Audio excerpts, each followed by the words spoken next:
Dear students, biology के class 12th NCERT के unit 7 genetics and evolution अर्थात आनुवंशिकी तथा विकास के chapter 5 principles of inheritance and variations अर्थात वंशागत एवं विविधता के सिद्धांत के टॉपिक जिसका नाम है 5.3.2 अर्थात पांचवें लेसन के तीसरे टॉपिक का सेकंड सब टॉपिक जिसका नाम है क्रोमोसोमल थ्योरी ऑफ इनहेरिटेंस यानी वंशागति का क्रोमोसोम सिद्धांत के बारे में मैं डॉक्टर रमाशंकर पांडे, प्रवक्ता जीव विज्ञान एच इंटर कॉलेज मुसाफिर खाना आप सबको बताने जा रहा हूं।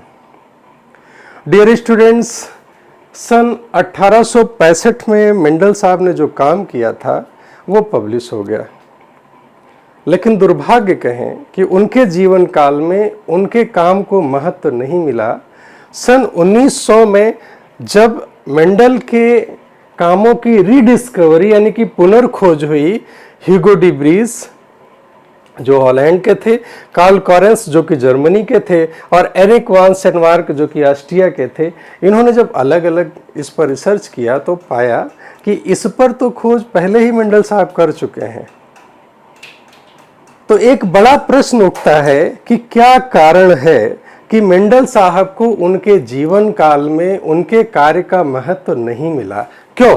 एक बड़ा प्रश्न उठता है। मेंडल का जीवन काल 1822 में जन्म हुआ था और उनकी मृत्यु 1884 में हुई और उनके काम का पता दुनिया ने जाना सन 1900 में। तो वजह क्या थी?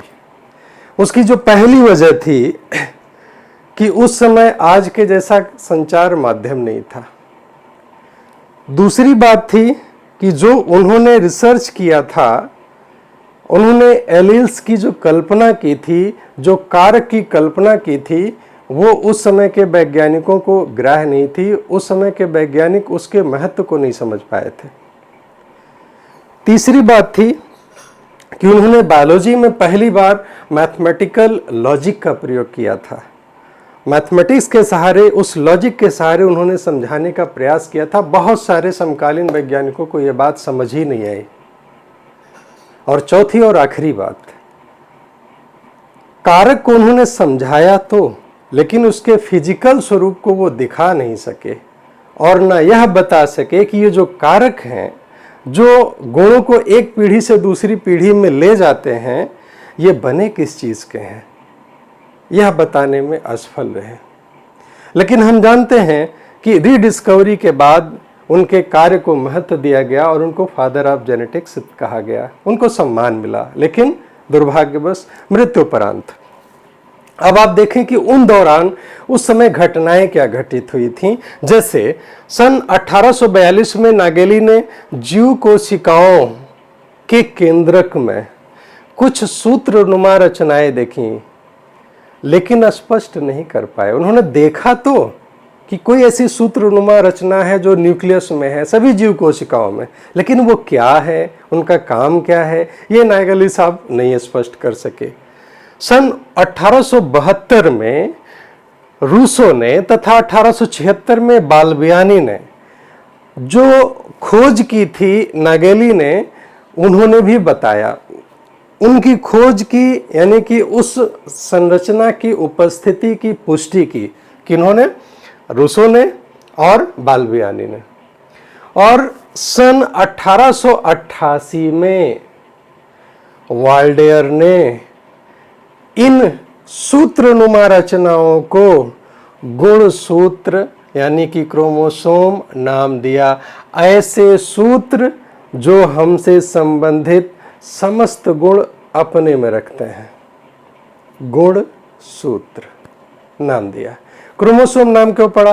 क्रोमा का अर्थ होता है गाढ़ा, क्रोमा गाढ़ा रंग, और सोमा का अर्थ होता है बॉडी, ऐसी बॉडी जो गहरा स्टेन लेते हैं। क्रोमोसोम गहरा स्टेन लेते हैं। आज के समय में तो कक्षा 12 के विद्यार्थी भी अपने लैब में गुणसूत्र देख लेते हैं, जान लेते हैं, लेकिन उस जमाने में जबकि माइक्रोस्कोप का इतना विकास नहीं हुआ था, लोगों को पता नहीं था, तो गुणसूत्र की संरचना के बारे में लोगों को जानकारी नहीं हो पाई थी। तो गुणसूत्र होते क्या हैं, ये महत्व कैसे पता चला, फिर उसके बारे में क्या चीजें पता चली। किसी एक जीव जाति के, जैसे कि समस्त जीव जातियों में more than 15 lakhs species are found in our earth, अपने प्लेनेट पे है, उसमें से एक जीव जाति मनुष्य भी है, एक जीव जाति। तो किसी एक जीव जाति के सारे सदस्यों की, अब मनुष्य के सारे सदस्यों की, पूरी विश्व की आबादी में जहां भी हैं, जैसे भी हैं, सारी देह कोशिकाओं में, पूरे शरीर की कोशिकाओं में निश्चित माप, निश्चित आकृति एवं निश्चित रचना वाले गुणसूत्रों की निश्चित संख्या का समान समूह होता है, जिसे गुणसूत्र प्ररूप या कैरियोटाइप कहते हैं। यह एक जातीय लक्षण है, अर्थात सभी जीव जातियों में गुणसूत्रों की संख्या, उसकी संरचना, उसकी आकृति एक दूसरे से भिन्न होती है। यह एक जातीय विशिष्ट लक्षण है। हमें आप में, यस, हमें और आप में 99.9% गुणसूत्र समान होते हैं। 0.1% के कारण मैं हूं और आप हैं। तो आगे इसके बारे में क्या और बातें पता चली उस टाइम पे? गुणसूत्र जोड़ियों में होते हैं, खास बात, हमेशा गुणसूत्र जोड़ी में होते हैं, पेयर में होते हैं। तो एक जोड़ी का मतलब दो हो गया। अब दो में हर जोड़ी का एक गुणसूत्र मां से और एक पिता से मिलता है। हम सब के जीवन की शुरुआत जो पहली कोशिका होती है जाइगोट, जिसमें डिप्लॉयड सेट ऑफ गुणसूत्र होते हैं। एक गुणसूत्र, अगर एक जोड़ी की बात करें तो हर जोड़ी में एक हमको पिता से मिला, एक हमको मां से मिला, और दोनों मिलके यहाँ पर एक पेयर बना लिए। युग्मकों यानी कि गैमीट्स में, यानी सेक्स सेल्स यानी कि स्पर्म्स और ओवम में गुणसूत्रों का एक गुण यानी कि हैप्लॉइड समूह होता है। जैसे मनुष्य की बात करें तो 46 गुणसूत्र शरीर कोशिकाओं में होते हैं, लेकिन एक गुणसूत्र यानी कि हैप्लॉइड यानी कि 23 क्रोमोसोम्स ओवम में होते हैं और 23 ही स्पर्म्स में होते हैं। तो ये हैप्लॉइड सेट हुआ। क्या हुआ? Haploid set. तो एक सूत्री समूह को जीनोम कहते हैं। इस जो हैप्लॉइड सेट है, यानी कि जो 23 गुणसूत्र चाहे स्पर्म में हो चाहे ओवम में हो, इसको क्या कहते हैं? जीनोम कहते हैं। इसकी डेफिनेशन अच्छी तरह से याद रखिएगा, बोर्ड एग्जाम्स में भी पूछा जाता है। Very simple and easy, haploid set of chromosome is called genome. बिल्कुल simple, haploid set of chromosome is called genome, means 23 chromosomes is called genome. जो 23 का ये सेट है, इसी को हम जीनोम कहते हैं। अब आप ध्यान दें, सन 1902 में वाल्टर सटन और थियोडोर बावेरी ने देखा, अब ये खास बात है, आज के टॉपिक की सबसे खास बात, कि 1902 में वाल्टर सटन और थियोडोर बावेरी ने देखा कि क्रोमोसोम का व्यवहार कारक, मेंडल के कारक, जिन्हें हम आज जीन कहते हैं, जैसा ही है। मतलब जो कारक की संकल्पना उन्होंने किया था, वैसा ही वास्तव में जीन आज के व्यवहार करते हैं, जैसा मेंडल साहब ने कारक कह के कहा था। जीन के समान गुणसूत्र भी युग्म के रूप में पाए जाते हैं। मतलब एक गुणसूत्रीय दोनों जोड़े में, और दोनों के जीन्स भी जोड़े में। उस गुण से संबंधित जीन्स यहां भी होगा उसके होमोलॉगस क्रोमोसोम्स पे, और दूसरे होमोलॉगस क्रोमोसोम्स पे यहां पर होगा। यानी कि गुणसूत्र भी जोड़े में, जीन्स भी जोड़े में, और कारक भी जो मेंडल ने कहा था वह भी जोड़े में पाए जाते हैं। तथा एक एलील के दोनों जीन, ध्यान रहे, एलील शब्द यहाँ पर कंपैरेटिव जीन के लिए होता है। दोनों डोमिनेंट हो सकते हैं, एक डोमिनेंट एक रिसेसिव हो सकता है, दोनों रिसेसिव हो सकते हैं, तो ये एलील कहा जाता है।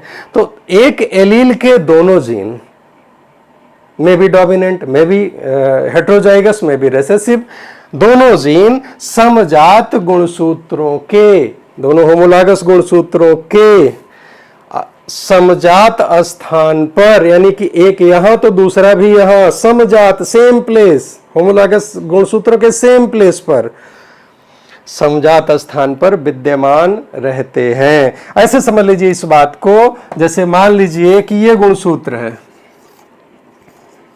अगर एक जीन यहां है एक जीन यहां है तो दूसरे होमोलॉगस गुणसूत्र पर बिल्कुल उसी स्थान के समतुल्य यहां भी होगा। एक जीन इस गुणसूत्र पर है तो दूसरा इस दूसरे होमोलॉगस गुणसूत्र पर उसी के समतुल्य स्थान पर उस जीन का साथी, चाहे ये कैपिटल टी के साथ स्मॉल टी हो, चाहे कैपिटल टी हो, चाहे दोनों स्मॉल टी, बट उस गुण से संबंधित जीन उस होमोलॉगस गुणसूत्र के उसी समजात स्थान पर ही पाए जाते हैं।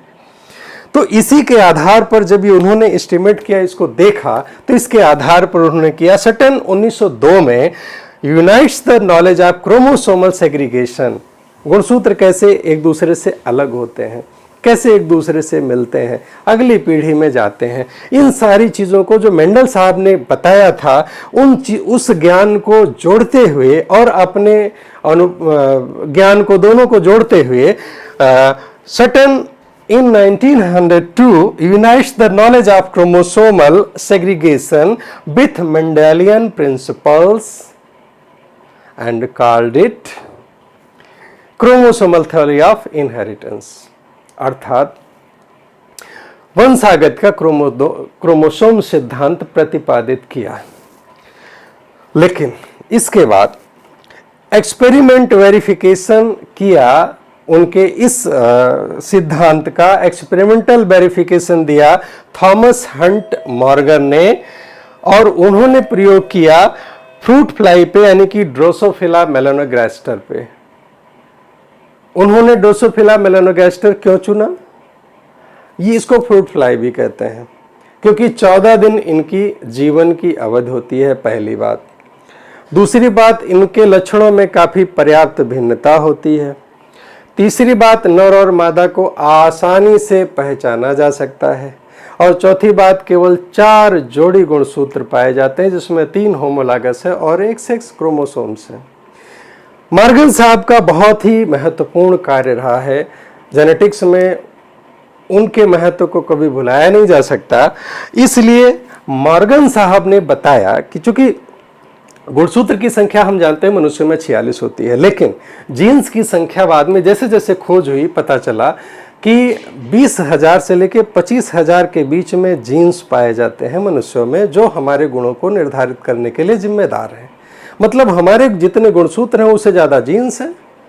तो ये बात फिर उत्पन्न हुई और फिर मॉर्गन साहब ने इसी के आधार पे जीन थ्योरी दिया, इनहेरिटेंस का, जीन थ्योरी ऑफ इनहेरिटेंस, यानी कि वंशागति के लिए उन्होंने जीन का सिद्धांत प्रतिपादित किया।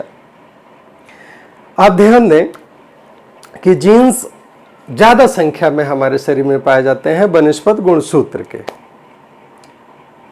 प्यारे बच्चों, अगला जो हमारा टॉपिक होगा वो लिंकेज एंड क्रॉसिंग ओवर पे होगा, और इसी के साथ साथ हम रिकॉम्बिनेशन पे बताएंगे, जो कि वेरी इंटरेस्टिंग और बहुत ही वैल्यूएबल टॉपिक है, जिसे बराबर पूछा भी जाता है।